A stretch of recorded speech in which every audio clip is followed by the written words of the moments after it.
Channel کو subscribe کیجئے اور بیل آئیکن کو دبا دیجئے تاکہ ہماری نئے آنے والی ویڈیو آپ تک پہنچ سکے۔ بسم اللہ الرحمن الرحیم۔ السلام علیکم۔ آپ دیکھ رہے ہیں اے آر لا ایسوسیٹس اور میں ہوں ملک علی رضا اعوان۔ آج ہم بات کریں گے کہ کیا ولی کی اجازت کے بغیر عورت کا نکاح ہو سکتا ہے، اور اگر ایک عورت کا نکاح ولی کی اجازت کے بغیر ہو جائے تو قانون اس کو جائز کہتا ہے یا ناجائز۔ اس کے حوالے سے آج ہم بات کریں گے۔ ناظرین، آج کے دور میں نوجوان لڑکیوں کا اپنے ولی کی اجازت کے بغیر نکاح کرنے کا رجحان بڑھتا جا رہا ہے، اور اس کے نتیجے میں کاروکاری، غیرت کے نام پر قتل، اغوا کے مقدمات، زنا کے مقدمات کے اندراج کی خبریں بھی سننے میں آتی ہے۔ نوجوان لڑکوں اور لڑکیوں کی ایک بڑی تعداد ایسی ہے کہ واقعات کے نتیجے میں جیلوں میں بھی بند ہے یا عدالتوں اور کچہریوں میں مقدمات کا سامنا کر رہے ہیں۔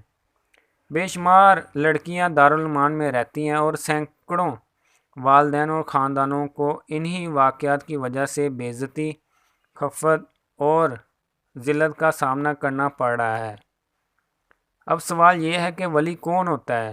ولی کا مطلب سرپرست، حفاظت کرنے والا، قریبی دوست وغیرہ کا ہے۔ اس اصطلاح میں ولی سے مراد کسی بھی لڑکی کا قریب ترین عاقل بالغ مسلمان رشتہ دار ہے جو اس کی اجازت سے اس کا نکاح کرانے کا اختیار رکھتا ہو، جیسے کہ باپ، دادا، بھائی وغیرہ۔ یہ بات تو حقیقت ہے کہ لڑکی کی اجازت کے بغیر اس کا نکاح نہیں کیا جا سکتا۔ ایک عاقل اور بالغ لڑکی کا نکاح اس کا والد بھی اس کی مرضی کے بغیر نہیں کر سکتا۔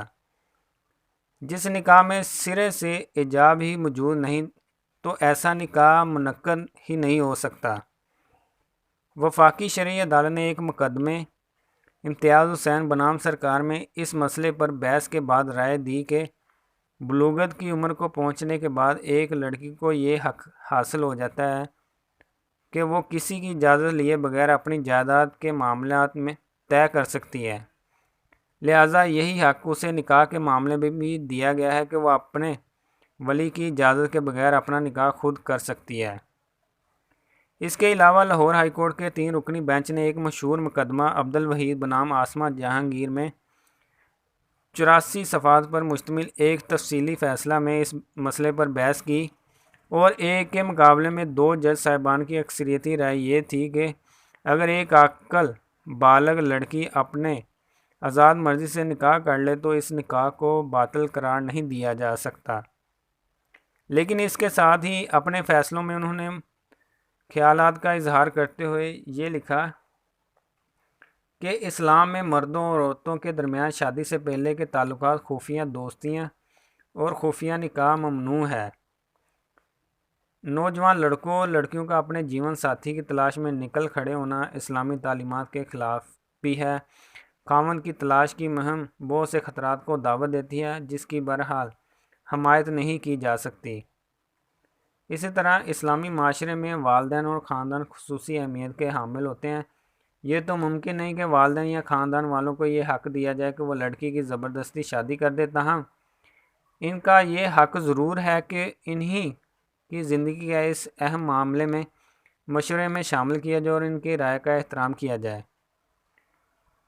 اور اسی طرح اسلامی تعلیمات اور ہماری معاشرتی اقدار کی روشنی میں درست راستہ یہ ہے کہ یہ کام والدین اور خاندان کے بڑوں پر چھوڑ دیا جائے کہ وہ اس معاملے میں تحقیق و جستجو کریں، اور جو بھی مناسب تجاویز سامنے آئے وہ لڑکی یا لڑکے کے سامنے رکھ دی جائیں، اور انہیں یہ اختیار دیا جائے کہ وہ ان میں سے بہترین کا فیصلہ کریں۔ شادی سے پہلے یا شادی کے بغیر کے تعلقات اور خفیہ شادی کے بارے میں قانون سازی کی جائے اور اسے ایک تعزیری جرم قرار دیا جائے۔ ہمارے ملک میں ذرائع ابلاغ کے منفی کردار نے ہماری نوجوان نسل ٹی وی ڈراموں، فیچر فلموں، موسیقی، شاعری و افسانوں سے ملنے والے سبق کے زیر اثر اس طرح مائل ہو رہی ہے۔